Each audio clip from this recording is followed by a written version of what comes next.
I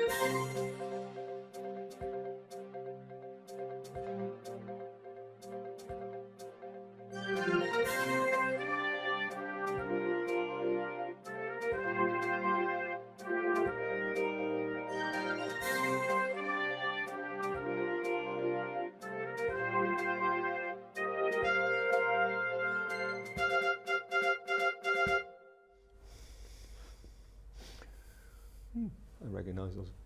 And good evening and welcome to City Focus. I'm Marty Olsen, your host, and tonight I'm delighted to welcome an old friend who's also been on the program from time to time over the years.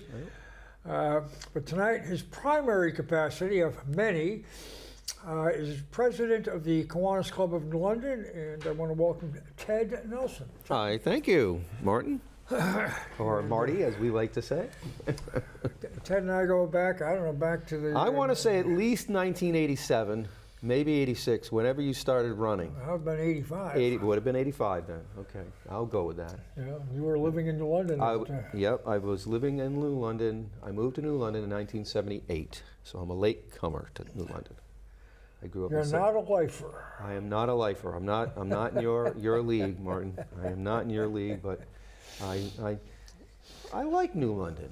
What can I say? You know, I'm not enamored by it, but I've adopted it. Yeah. It's my hometown. It's where my world headquarters are. I live up in Montville, but that's only because when I got together with the soon-to-be, back then, the lovely Mrs. Nelson, she had a boy in the school system, in the Montville school system. So me being a bachelor, it just made more sense for me to go a wee bit north of New London and move up there rather than having her come back to New London. So, all good. And it's worked out for a good long time. Yeah, 37 years she's been putting up with me. Imagine that. So, yeah. That is hard to imagine. It is. I don't know where the time goes, but it does go. It does go. But, yeah, and for those of you who may not know Ted, he's also been a long time a building remodeling contractor in Southeastern Connecticut, T.J. Nelson Home Improvements, and as they say, we do it right. Mm-hmm. Yep. So we enjoy what we do. So. And he's involved with a variety of other things in a philanthropic way. He's been very active in the Masonic Lodge. Yes, which specific lodge? Well, specifically Brainerd 102, which means it was the 102nd lodge formed in the state of Connecticut back in the day. 1867 is when we were formed. And we moved around from different, back in the 1800s when we started, the other lodge that was in town was Union Lodge, and that's who my four brothers, if you want to use that term, broke away from and started Brainerd. And each lodge, Union, which was 31, still in existence, they date back to 1795, so that's quite a pedigree that they have. And we get along fine. And so they moved around back in the day, but in 1895, we had the opportunity to buy 157 Green Street, so that became our home. And we invited Union, and they weren't interested in joining us, but other Masonic bodies did. Again, I wasn't even thought of, you weren't thought of then, but they bought that, and they took out a mortgage of $8,600 to buy that granite edifice, which they immediately put an addition onto. But 101 years later, in 1997, I was one of the driving forces to say, it's time to go, because we couldn't work out any kind of an arrangement with the city of New London as far as some reprieve on our property taxes. So we decided to move out to the suburbs and join, meet under the same, different two charters were chartered, and there was another charter out there. But we went out there and helped them, and it was a good thing. So, yep. It all worked out. It does. Just that's rule number 3. Everything always works out. But I will just put a little shameless plug in for what my endeavors are right now. It's called CRAFT. And CRAFT is an acronym for Civic Relations and Fraternal Talk. And so anytime I get behind a mic now, sometimes it's at the lodge, sometimes it's at Kiwanis, sometimes it's on Lee Elsie's show, sometimes it's on Marty Olsen's show. But if I get the opportunity, I like to talk about craft. And the reason is because of my affiliation not only with the Kiwanis, which is the civic part, but I'm also a member of the Sons of the American Revolution. And I'm also a member of a military Masonic order called the Sojourners. So I've got a lot of dues cards in my pocket, which for the most part, not quite all of them, but for the most part, I'm pretty active. And I enjoy the friendship, the fellowship. Some are co-ed, some are all male dominated, but all have a common thread involved in that, and that is looking out for starting with our own community, but then broadening our shoulders out to the greater community. One of the things I'm very, very engaged with is called Masonic Care, and a lot of people have heard about Masonic Care because we're really getting our word out, the things that we do. They support our golf tournament that we have with Kiwanis. I'm really happy about Masonic Care coming out and supporting our golf tournament. But they've done some wonderful things, and I just had recently was able to steer 2 different individuals, one a Mason, one a non-Mason, don't know each other at all, but I was able to steer them towards the services at Masonic Care, and they went up to Wallingford for a very short spell to our behavioral health unit. They turned them around, they straightened them out, they sent them back home.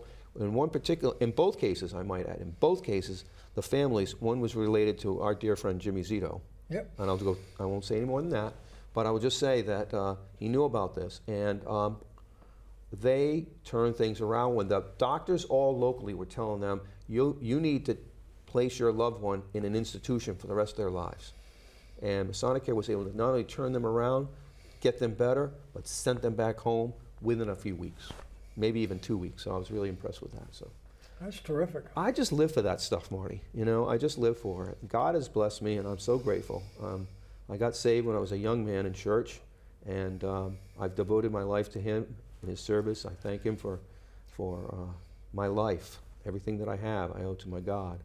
And it's through that original experience that I made a vow that I would live a life of giving.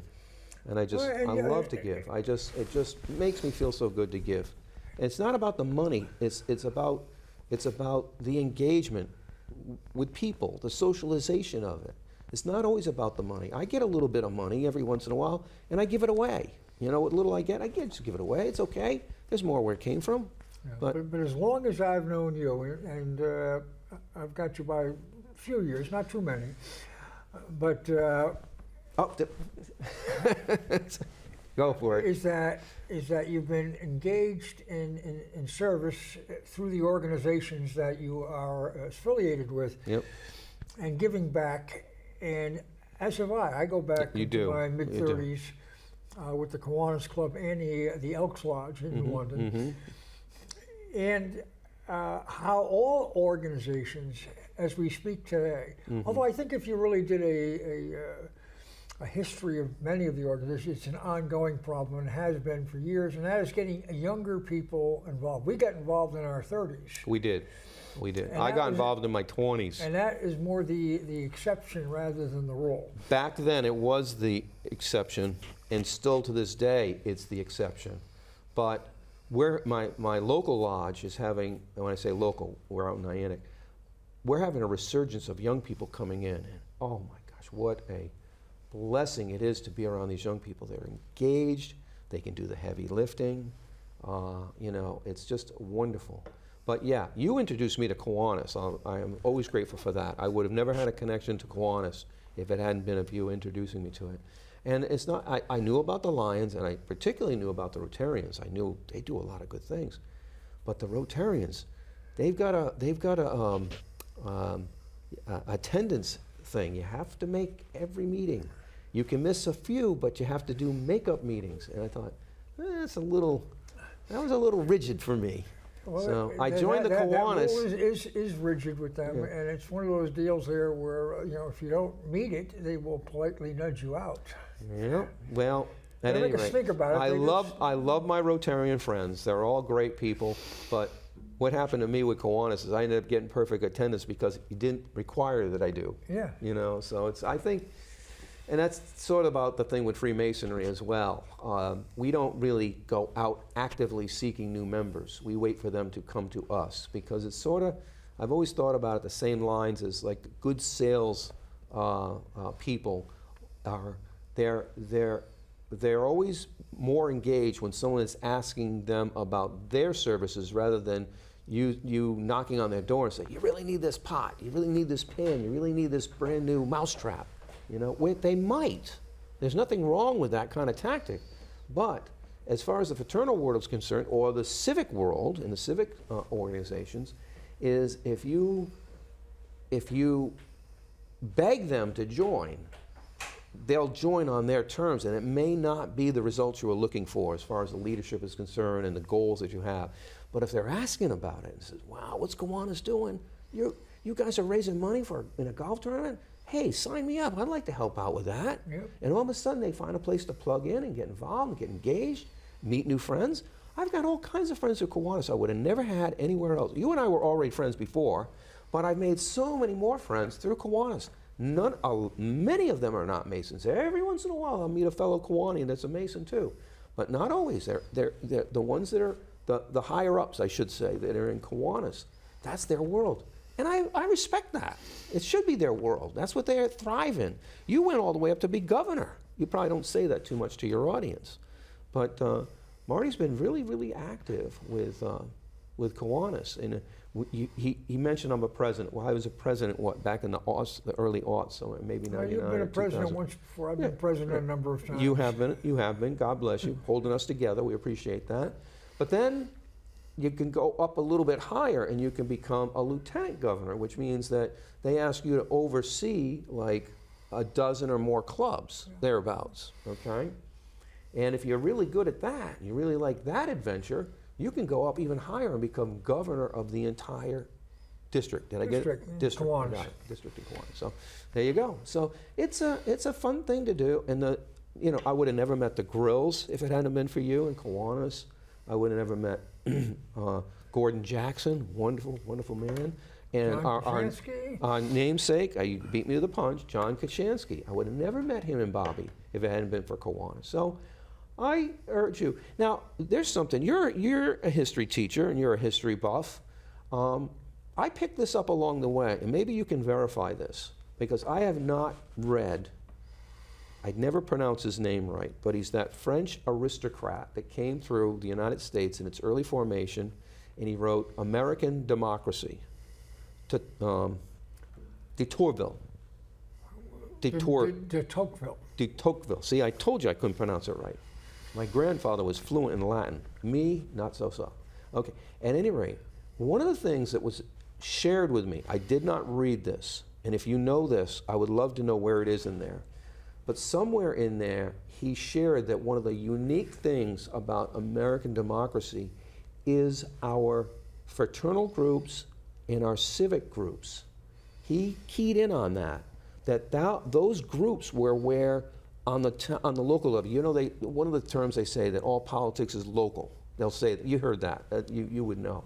You're more into politics than I am, but we can't help. All of us are in politics, whether we like it or not. Some of us are avoiding politics, but we're in it. But my point is that he said that it was through these groups that behind the scenes, they were holding the structure of America together. And it wasn't until we got into the mid-20th century where all of a sudden government kind of grew up to a point where they made all these wonderful agencies. One of the things kind of post-World War II. Post-World War II? Yeah. But what is it? They're a fraternal order that's co-ed. It'll come to me in a minute. No, it's the Grange. Mm-hmm. The Grange preceded the Department of Agriculture.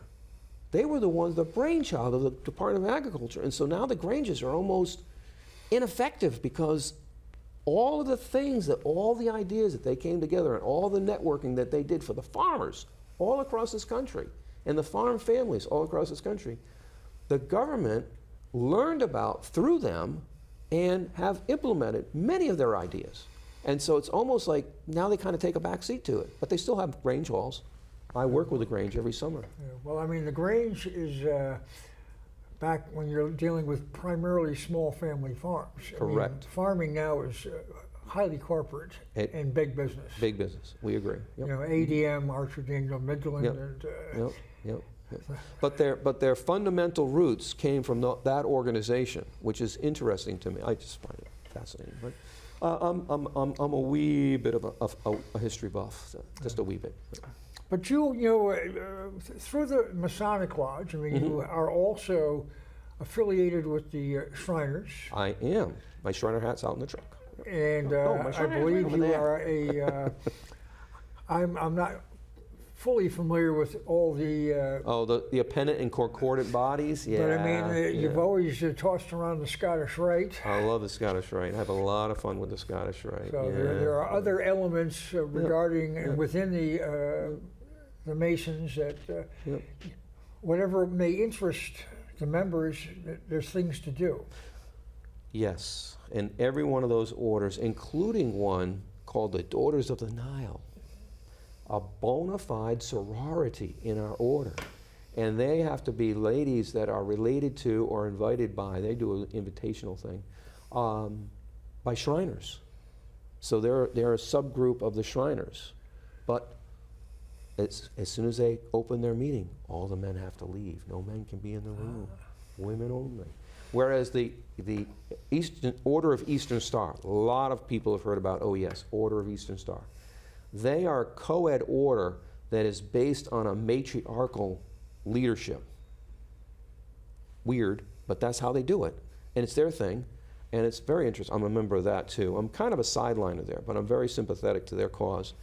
But so what they have is, where we have in the lodge, we have a worshipful master. And I always beg people, don't get hung up on the word worshipful. It is a derivative of an old English word synonymous with respectful. If we just call ourselves respectful master, then you realize, because we're all master masons when we're in the lodge. But someone has to run the lodge, and the guy that's running the lodge is the worshipful master. Well, his counter in the Eastern Star is called the worthy matron and worthy patron. And the worthy patron does whatever the worthy matron tells him to do, if he's smart.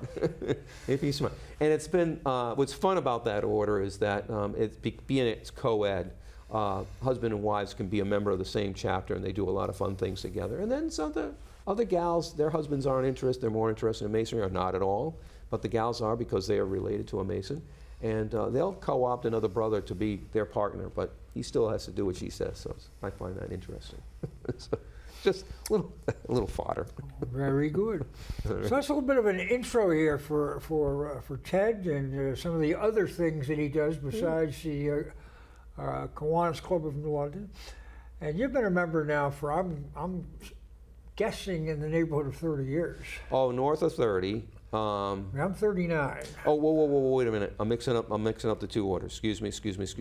Thank you for reminding me, because I think I'm 10 years younger than you in the order. You joined in 87, I joined Masonry in 87, but I didn't join Kiwanis until about 98 or 99. Yeah. So I'm in that bracket. So I'm not 30 years. I'm not pretty darn 30 years. close. Yeah. You've been a member a long time. And I have fun with it. We do have fun. And we I do. mean, yeah. And as with many organizations, things ebb and flow, but I sense a renaissance in our local group. Mm-hmm. And there's a larger interest, much more interest in activities, hands-on activities, and we've raised a boatload of it. It's ironic, since COVID, we've done extraordinarily well. Yeah, especially with our golf tournament. Yeah, it's been wonderful. And so we have been able to distribute some pretty significant funds into the region and globally, as a matter of fact. We've funded a number of African projects, and New England projects, and we're the only Kiwanis club in Eastern Connecticut, so we kind of a rather wide swath that I feel we have a responsibility to represent. Yep, for sure. Yep. And Ted did mention our annual golf tournament, which is coming up in September, the 18th at the Shenecasset Municipal Golf Club in Groton. Yep. And we need, there we go, everything. We need golfers, we need sponsors, we need volunteers, we need prizes. So if you're looking to contribute and give back to the community, this is a wonderful opportunity. And you can contact Ted. You want to give him your number? Sure. You can call me on my cell phone, which is out in the truck. It's not going to ring here, but it's 860-235-0770. And I haven't figured out why I say 860, not 80860. For some reason I say 860. I don't know why. But then when I get to the other end where the zeros are, I say 0770. But I mean, We get it, though. I mean, I know you do. Yeah. Thank you. You can contact myself at 860-271-5325, as well as John Russell at 860-912-0417. You have that memorized? I do. God bless you. Wow. And or any other club member. Yeah. We do have flyers that are distributed liberally around the region. Yep. And would love to see you and have you participate. And we've got a few months before the tournament, so you got a little time to put your team together. It's $175 per player to play, and that includes your greens fees, a box lunch going out, and a buffet dinner coming in, and a cart. Yep. And there are lots of raffle prizes, and we have special hole-in-one prizes, closest to the pin prizes, long drive prizes, or contests, should I say, and it's fun. People come back. They look forward to it. They do. I'm really excited about that. So much so that I have a personal goal this year that I've shared with the committee, and they kind of look at me cross-eyed when I say it, but the most we can take is 144, and for the last few tournaments, we've had over 100, just a little bit over 100. But I want to pull out all the stops this year, and I want to get us. I want to be able to tell Tim, the pro down there at Shenny, that we get enough carts because we got 144 players. So help me out, gang. Help me out. If you're out there, you like to play golf. I'm always tickled by the new teams we get every year, that they have so much fun, they tell their friends about it, and they can't wait to come back next year. So it's really, really cool, and you'll have fun, I guarantee it. And of course, the only downside to golf, if there is only one downside that I can think of, is that we are at the mercy of the Almighty. So we never know. I thought you were going to say is that we have to play. That's the fun part. I didn't say how well we play, we just play. We have fun. It's not a best ball, tournament so. of ringers. It's a tournament of people who enjoy golf and fellowship and camaraderie, and, for sure. and giving back to the community. It's a good time. It is. It really is.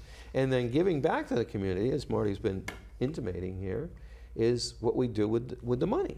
We do actually have different groups, worthy groups, that apply for grants from us. And I don't mind saying this, Marty, but I think there's some groups out there that actually include us in their budget, knowing that we've got big hearts and we got a little bit, I don't have a lot, but we have a little to spread around and try to help out when we can. We're doing good. I mean, our scholarship program, I think, has risen to be our signature program. It really, really has, yes. Where we are able to, via an endowment, fund three $3,000 scholarships to seniors graduating local high schools. And we distribute applications to 11 local schools. And the reason for the particular schools is that there's some connection to New London in some fashion, whether it's the students, clubs, or they're tied to members who maybe live in a different community. And last year and this year, we're actually adding an additional $1,000 scholarship just because our finances are flush. So we're going to be awarding 4 $3,000 scholarships. And there's not many organizations that are awarding that much scholarship grant funding. I mean, outside of the MLK, Martin Luther King Scholarship. Yeah, they do very, very well. But I think they only have one winner. Is that? Oh, no, they've got many, many winners. I stand corrected. Okay, all right, good. So, we have received applications, and our scholarship committee has read the applications and have made their selections. And I believe on Tuesday, the 23rd of this month, we'll be having a scholarship banquet, awards banquet, at the restaurant out at Great Neck. Which is now Little Neck. Little Neck. Brian retired. He's Mr. Langley. And when he retired, they says, well, but we don't have a Langley here anymore, so we have to. So we'll be back at the golf course and awarding our scholarships that evening, and Yep. that's always a terrific program. We Yep. really enjoy that, and it gives you a little hope that, with the youth, everything you hear in the news seems to be negative, but there are a lot of good kids that are going to do well and do well for themselves, their towns, communities, our country, and the planet, quite frankly. And we're pleased to be able to do our small part. Marty, can I give a shameless plug to our service people out there? One of my favorite meetings that we have every year is the Service Person of the Month, and it breaks my heart, but I don't think I'm going to be in town for this year. It'll be the first one I miss because we usually have it in August. And that's when we will. Yeah. I'm gonna be away 3 weeks in August. Unfortunately for the club, fortunately for me and the lovely Mrs. Nelson, we're going finally to Alaska. But that's not what I came to talk about on that front. I want to talk about the Service Person of the Month. These young people that are serving our country, and especially the kids that are working at or schooling and learning their craft at the Coast Guard Academy, are absolutely superhuman beings. I would never ask them to disrobe, but I am under the conviction that every one of them, if you could see their t-shirt, has one of those Superman S's on it. I am convinced. They're getting up at 4 o'clock in the morning and they're studying, and then they're having breakfast, and then they're going to classes, and then they're having lunch somewhere in between, and then they go to classes in the afternoon, and then they are athletes too. So they have a sport that they've picked out, and then they go to dinner, and then after dinner they're studying more. They're lucky to get to bed by midnight, and then they're back up at 4:30 in the morning to start all over again. They are amazing. And they come in, and we get that. Now, we don't pick the Service Person of the Month. That's done at a different The program actually but they're brought to us. Is a Chamber of Commerce program. Thank you for reminding me of that. That's right. And the Navy League used to be involved with that. That's correct. And they are no longer involved. I see. But the way it works is that a local service club will run the program and honor a monthly award winner. Right. So it may be a Navy person. Might be a Coast Guard. Years we have been Coast Guard. Mm-hmm. I suspect years ago when you had Marines at the base, they may have been Marines. And if these are actually enlisted people, they're not officers, and it gives it's a real feel-good program. And their CO will come in, their family and other related people at the service that they're representing. Absolutely. And it's a terrific program. And, as noted, ours will be in August. We haven't settled on the date yet. It'll be the first or third If it's a Thursday. Yeah. I think I'm going both the first and the third Thursday, unfortunately. But, this year. And it is a terrific program. And chamber members will give the recipient gifts. Yep. As well as our club. Yep. And it's a good warm feeling program that sure is. It's just, I just want to say, and we've kind of talked about it a little bit with the bad news sells, unfortunately, and they said that back in the 1700s, the 1800s, the 1900s. Here we are in the 2000s. It's still bad news does sell, but there's a lot of wonderful, wonderful young people out there. And they're really the majority. There may be, you might want to call them, we might have heard of this in the 1970s, the silent majority. But they really are out there, and they are doing wonderful things. They're keeping our country going. They're keeping us strong. They're making us proud. They're of all diversities, all ethnicities, all different religions. And they're just wonderful, wonderful people that are actually the backbone of our country that's coming up. And they're going to lead us on, and they already are. I just heard about this young 17-year-old that's running for office at 7. She'll be 18 before the election day. She was in your seat, I believe it was last week. You had her here? Oh, you sly devil, you. Good for you. I'm glad you did. That's wonderful. Hey, speaking of programs, we got a marvelous annual program coming up tomorrow. You want to tell the audience about that? They can't come, but we can just tease them. Well, this is, I think, one of the benefits of being involved in our local service organizations, but it's a joint service club meeting hosted by the New London Rotary Club. It used Yeah, to be host. rotated, but Rotary's kind of been the bulwark of the three clubs, and the New London Lions Club and the New London Kiwanis Club. Yep. And this is recognizing and honoring the Yale-Harvard Regatta, which is the oldest intercollegiate sporting event in the United States, and it's held right here on the Thames River in New London and Groton. And so the three clubs get together, and there's a lot of collegialism, singing, and there's speakers. You hear from the coaches. There's a keynote speaker, and it's just generally a good time and fellowship and camaraderie amongst the organizations, all who are giving back to the community. And it's something that has stood the test of time, this luncheon, and recent years it's been held it was formerly known as the Officers Club on the campus of the Coast Guard Academy. Right. Now it is the Merle Smith Consolidated Club, and they put on a nice lunch. They do. And that's always the Thursday before the race, so the race must be coming up pretty darn quick.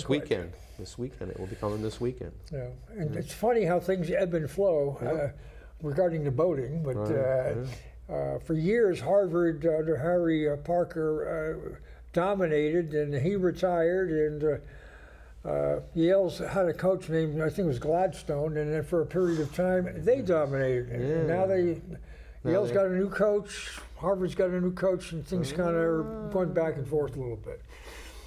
They had a dynamic keynote speaker not that long ago, maybe 3 or 4 years ago, who talked about the Greeks.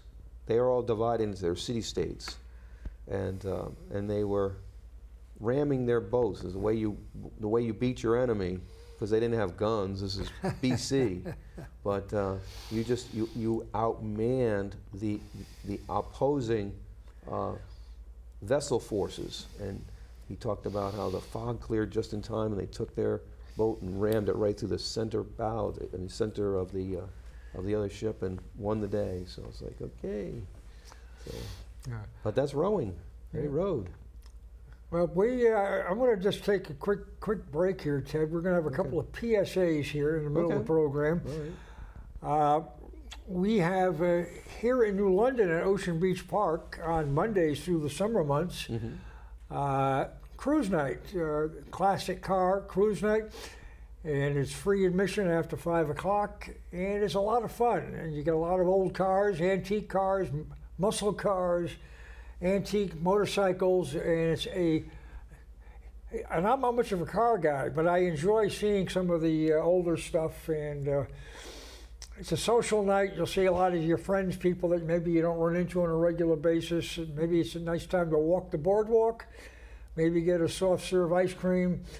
But it's a good time on a Monday night at Ocean Beach Park in New London, Connecticut.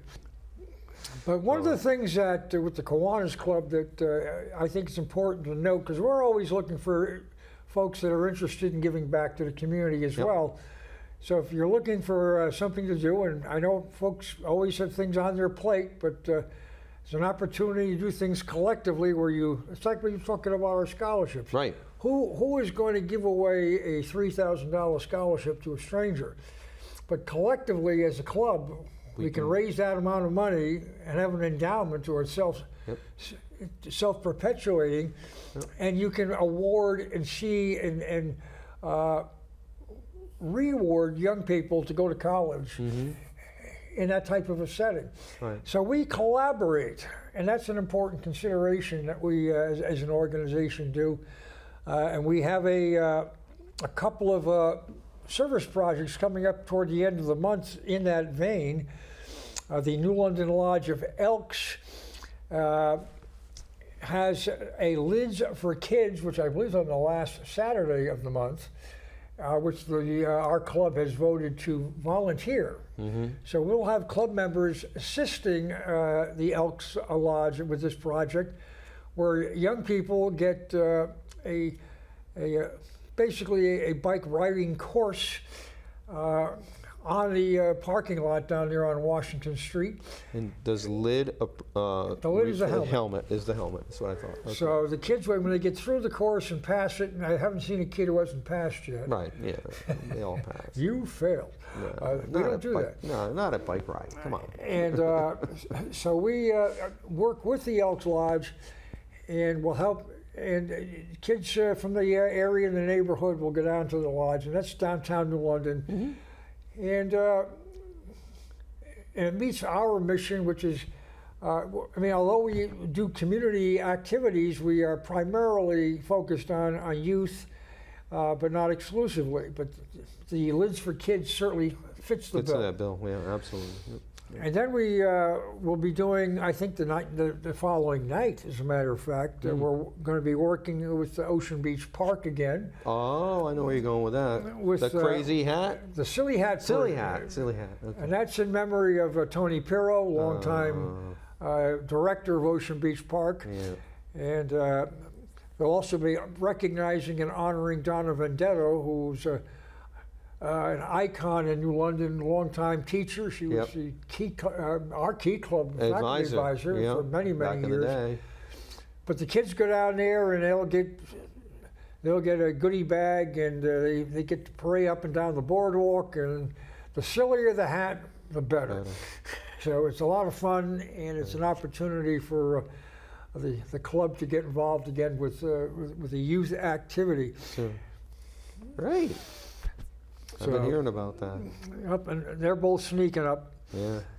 And I think I will give myself a plug right now, because tomorrow morning, for those of you who are early risers, I will be a guest on the Lee Elsey show, 94.9 FM. And we generally talk about New London government, politics, and although I think tomorrow I'm going to spread it out a little bit to the state reps. We've got state reps in Waterford, New London, and Groton, who have actually all been guests and have been in your seat over the last handful of weeks. This is a hot seat. It is a hot seat. Wow. Dr. John Foley, John Russell, and Isabel Rude, who's been getting a little notoriety as a Fitch High School student. How does she spell her last name? Roode. Interesting. Okay. I know a Rude, that's why I asked. And so I think that the GOP's put up some good quality candidates, and I was pleased to be able to give them a little bit of airtime and share their thoughts on why they're running and why they deserve consideration. Well, speaking in that realm of politics, you and I lost a dear friend last year, and that was Peg Curtin. Yes. And Peg was, I would holler in, because she always left her door unlocked during the days. I says, "Hey, how's my favorite Democrat today?" She says, "Is that you, Ted? Come on in." So she's great. She was great. She would never let you put up your favorite Republican sign on her lawn, though. No. And I asked nicely. I did ask, Marty, more than a few times. She said they would run me out of town if I did that, Ted. I said, "Well, we can't have that, Peggy." Not you.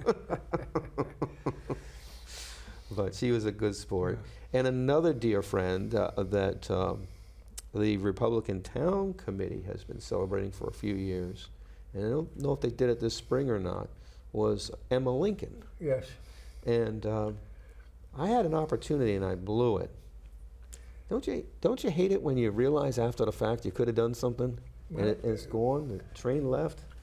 Well, when I didn't know, I was invited, and they said it's Lincoln Day. I was like, how is that Lincoln? It's not February, because I know when Lincoln's birthday is. It's February. And it was in April. I said, okay, it's an odd time to celebrate Abraham Lincoln, right? But okay, I'll go with the flow. It's a party. I'm not adverse to a party. And so I find out it's all about Emma Lincoln. Well, Marty, I've already shared this with you, but I don't mind sharing it with the audience. I'm there, and the people are celebrating Emma Lincoln. And they're a lot younger than you and I, right? That's okay. We need them people too. They're good people. But they're reading from their phones about Emma Lincoln and admitting that they never knew her, but they knew her legacy. And the opportunity I missed was a mic, and I should have walked up and I says, besides me and Marty, who here knew Emma Lincoln personally? I think you and I might have been the only two in the room that knew her personally. Now, I could be mistaken. I've been mistaken in her home before. on, More than a few times. I Glenwood worked for Court. her. I worked for her. She was a wonderful woman and a very, not only a classy lady, but a very solid businesswoman back in the day. And any of you gals out there that ever worked for yourself or you've tried to, quote unquote, break into a man's world would have liked to known Emma Lincoln. She was something else. She was a spitfire. She was stern but gracious, and I really enjoyed her company. Well, she was connected too. I mean, And she she was was. frequently she would be a delegate to the Republican National Convention. She was an I like Ike girl. Back in the day.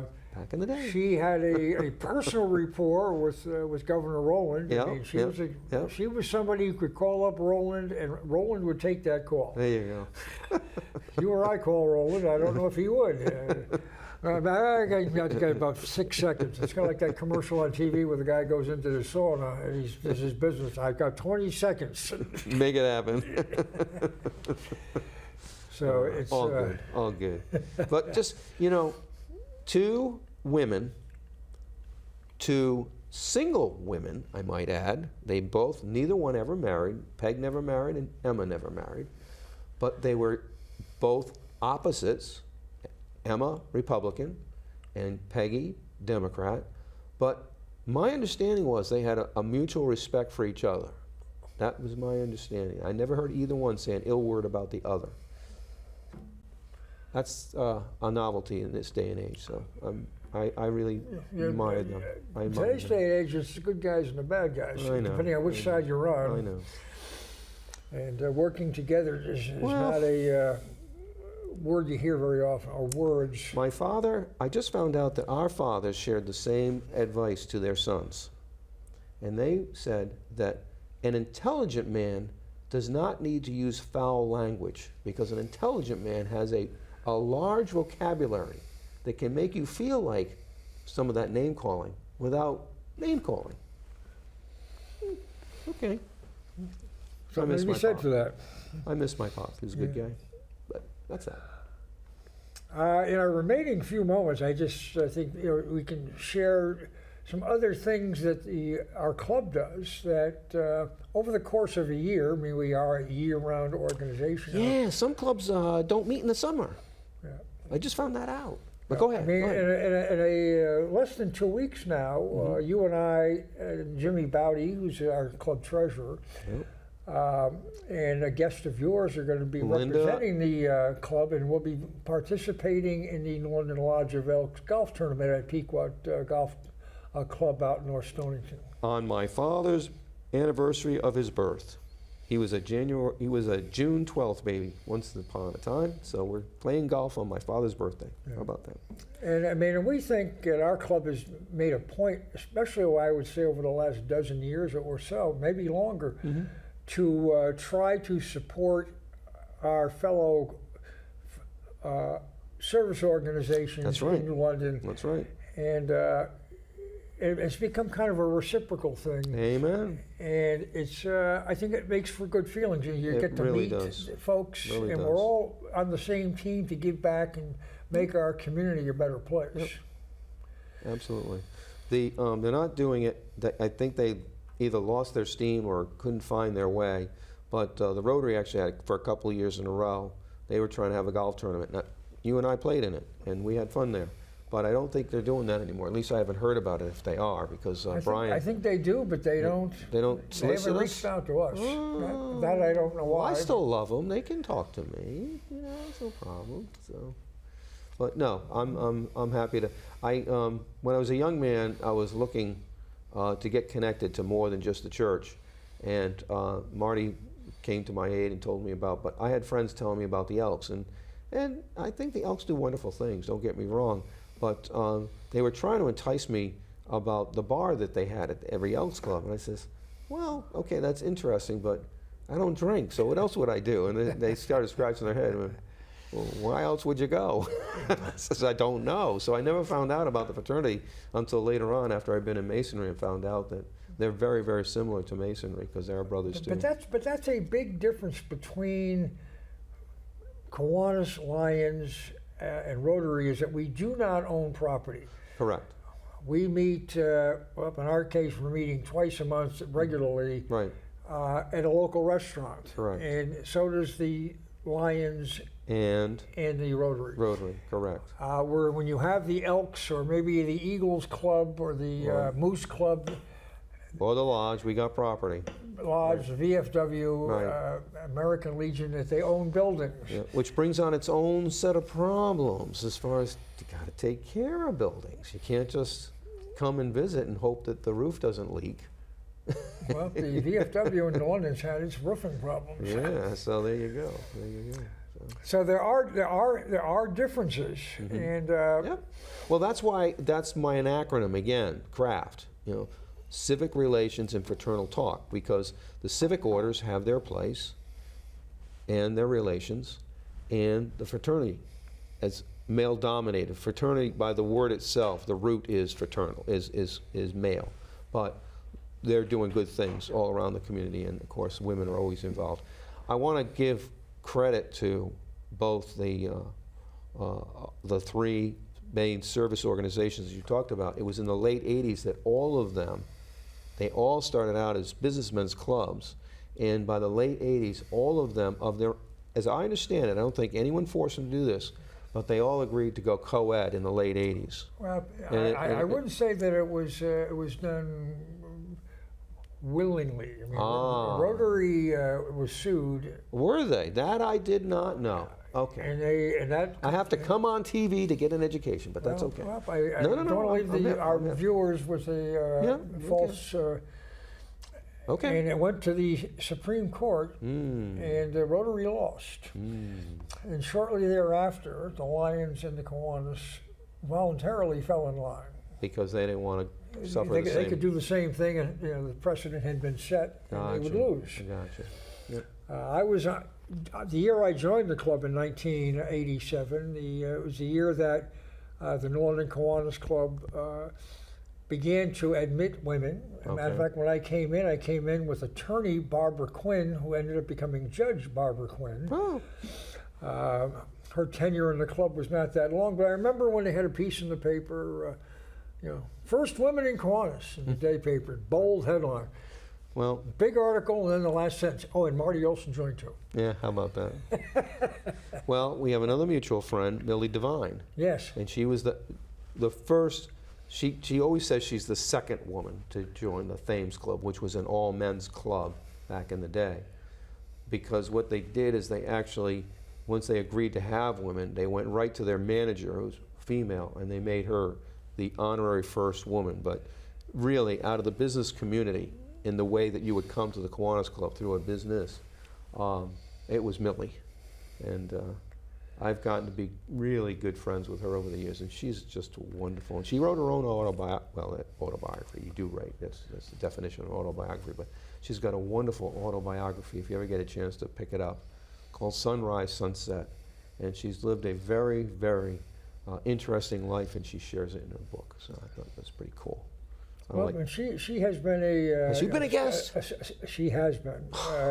Standard bearer, breakthrough. Yep, absolutely. Quite a gal. For women's rights and women's places in the business world. She's been. She's been there. She has been there, for sure. She's done a terrific job. Yep. And a few other things that we do over the course of the year, over the holiday season, Thanksgiving, Christmas, we often work very closely with our local Salvation Army, doing bell ringing at the Walmarts in Waterford and Groton in recent years, and that's always a fun day, usually a Saturday. And, I've known a few bitter, cold days on those Saturdays in December. We've been blessed over the last few years. They've been quote-unquote balmier Decembers, but I remember one. Woo-hoo. One year, I remember there was a digital clock, and you were by it. I think it was like -8 or something. Yeah, it was pretty brisk that morning. It was, but we hung in there and got it done. But it's amazing, Ted, that our time has slipped by here, and we're kind of running out of time here. Well, you might notice that I have no script in front of me. One of the things the Masons taught me was to be thinking on your feet, thinking about the words that you're going to say, and try to stay ahead of that so you make some kind of cohesive statement, you know, that it all strings together. We didn't even talk about me being in talk radio. Once upon a time, I was on talk radio, so. Well, we've got a moment or two. We got a moment or two? We can close with that. You want to close with that? Okay, you're very kind.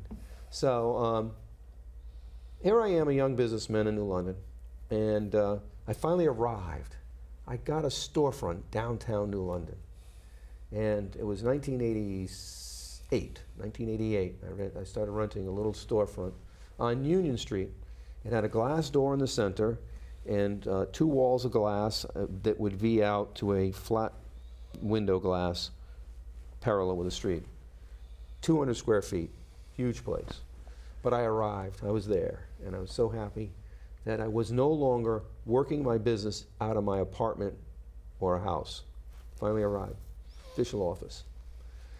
Well, you have downsides to that and upsides. One of the downsides is that every Tom, Dick, and Harry who's got anything to sell will knock on your door and try to solicit you. And but one of the solicitations I got was from a gentleman by the name of Brody was his last, not Dave, Jim Brody. Jim Brody came by my office and he was selling radio advertisement. I said, I can't afford that. Oh, you might be surprised. Well, there had been a thing going on in the late 80s that was coming into vogue and really took off in the 90s. It was talk radio, stations that were all talk. No sports, no flipping of discs. They were just talk, and one show after the other. And a little station called WSUB, AM 980, was featuring local people that had their own businesses of some sort and wanted a 1-hour show. And I met Dr. Michael Falk that way because he had a little show about medicine and health and whatnot because he was a chiropractor. And I met Carol Bobroff, who had a little show called Senior Focus. And I got to meet some of the guys that were doing a little Christian radio program. And Jim said to me, he says, you know, Ted, you're a remodeling contractor. You should think about maybe having your own show. It never occurred to me. And so I took him up on it. We went into the studio. And I was already a Mason by that time. It was 1991 at that point. And I'd already been a Mason for 4 years, and I was working my way up to being the worshipful master of the lodge, so I learned a lot of lectures, memorized a lot, and found out I was not too bad at speaking to an audience. I cut my teeth with the lodge. And so he said, you could have your own show. Well, I didn't want to sit there behind the mic and just tell everybody about how wonderful it would be to do business with me. Instead, I developed the name of a show called Your Home Talk, where I just did a lot, what you're doing right now, although, it was because the whole format of the station was geared towards talk, it became very interactive, and, voices, people would call and you pick up the phone, and I had my dog Ginger, she'd lay underneath the console, and I would just talk for an hour about home improvements, but based on the questions of the audience, not about my business per se. And it really took me to a whole new level in my business because it gave me a little notoriety, and all of a sudden people were hiring me just because they thought I was a celebrity. I don't know if I was or not. It doesn't really matter because I've always been kind of humble about things like that. But I still enjoyed the genre.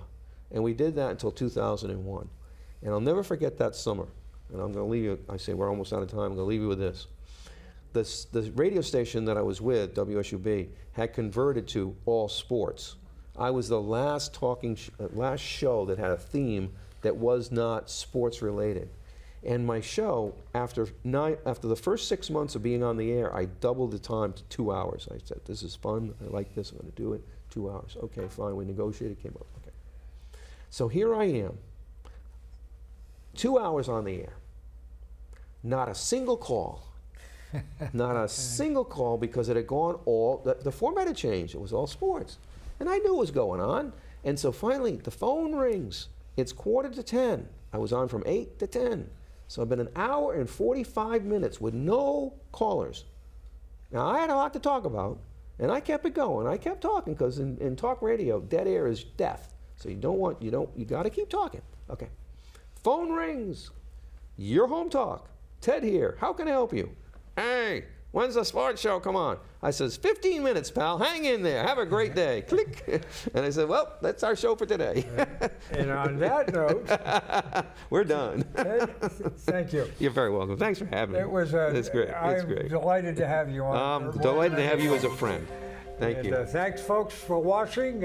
We are been live streaming. We'll be on YouTube. So we'll be back again next week on City Focus.